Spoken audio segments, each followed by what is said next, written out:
welcome back to our channel. We are here in Mt.Manunggal. Ay.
Yeah, bring you home.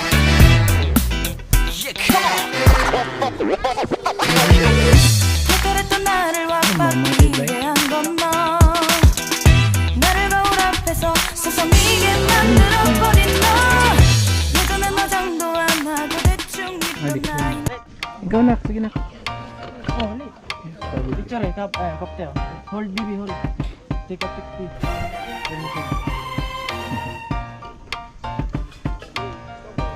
Uy.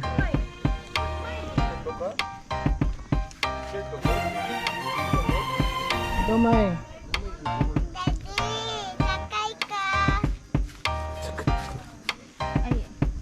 Sige, go.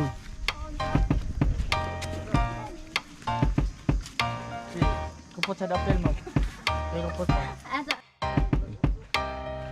Kaon.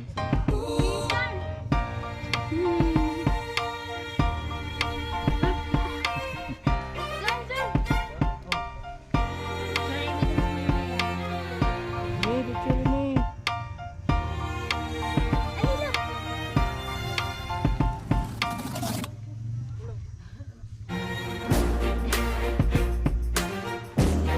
Ayaw pala yan, bebe. Awan na. Okay, sige, lagi. Ano? Picture. Picture. Picture. Sige.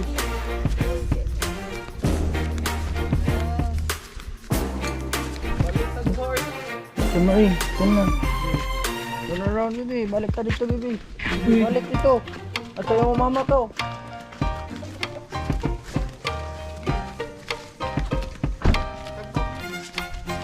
Bayad daan sa bike. Mayroon niya. Madlok na. Okay.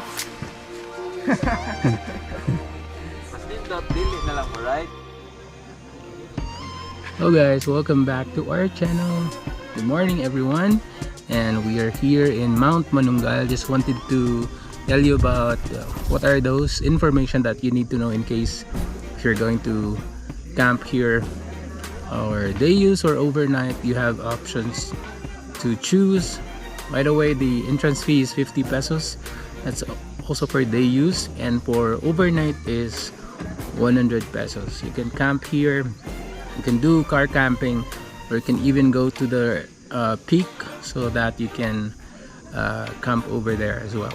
But here is their parking area, and as well as you can do car camping here. It's actually our tent over there and our car plus the owning.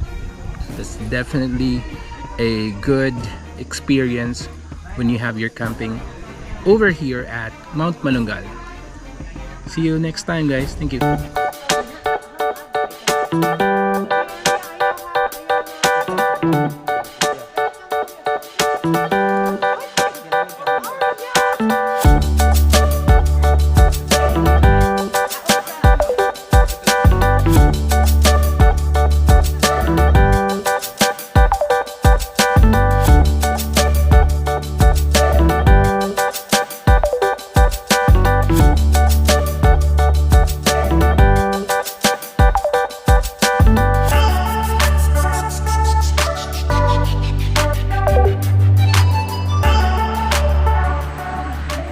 Hello guys, welcome back to our channel. We're here in Mt.Manunggal. It's actually here in Balamban already, not Cebu City, but it's still part of Cebu province. And this is our setup last night. We have this tent for our friend or my brother-in-law. Their tent. They have this moto camping, very classic. So have this one. So this is our car. This is our setup, our owning, and we have also our tent over there. And so messy here last night. So just wanna say a few things about this campsite. Again, it's Mt.Manunggal. It's known as Little Baguio in Cebu, or Another name is the Eco Adventure here in Mt.Manunggal. But another thing is they have bike zipline, which is what you can see over there. There are people doing that already. It's actually my daughter and Mayumi. So it's only 150 pesos for the zip line. They also have horseback riding. Earlier, it's also 150, and they also have trekking, or when you go to the other mountain. So that's also with a fee of 500 pesos, good for 5 person already. Alright guys, just wanted to check out these one of the activities here. Again, it's a zip line. The babies are here. They're trying the bike, the zip line. It's very awesome.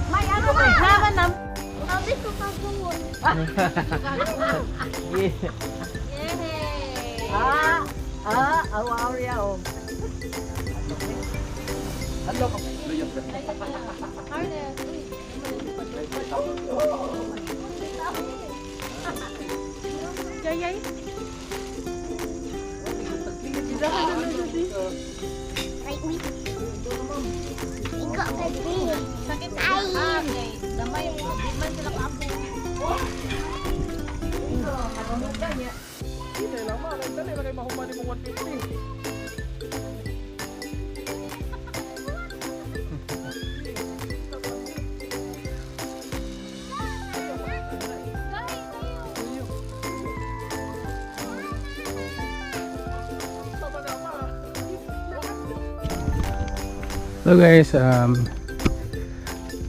trying to check out this area here. So they also have a different camping grounds to choose from. So let's read this one.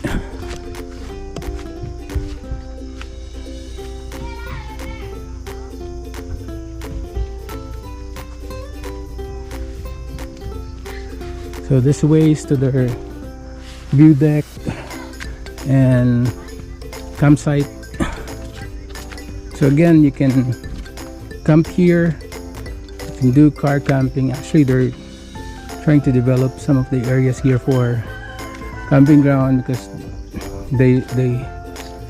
they have separated those camping grounds just to promote social distancing. I'm not gonna go inside because you have seen my videos there already.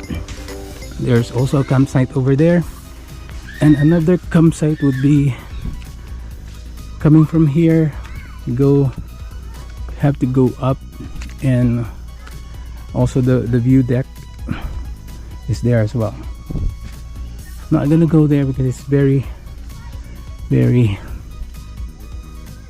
inclined.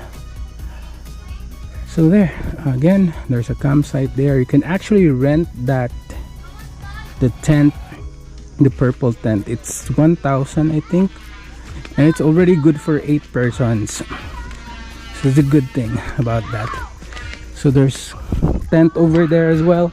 There's actually a playground for your kids. So definitely this camping ground actually good for your family.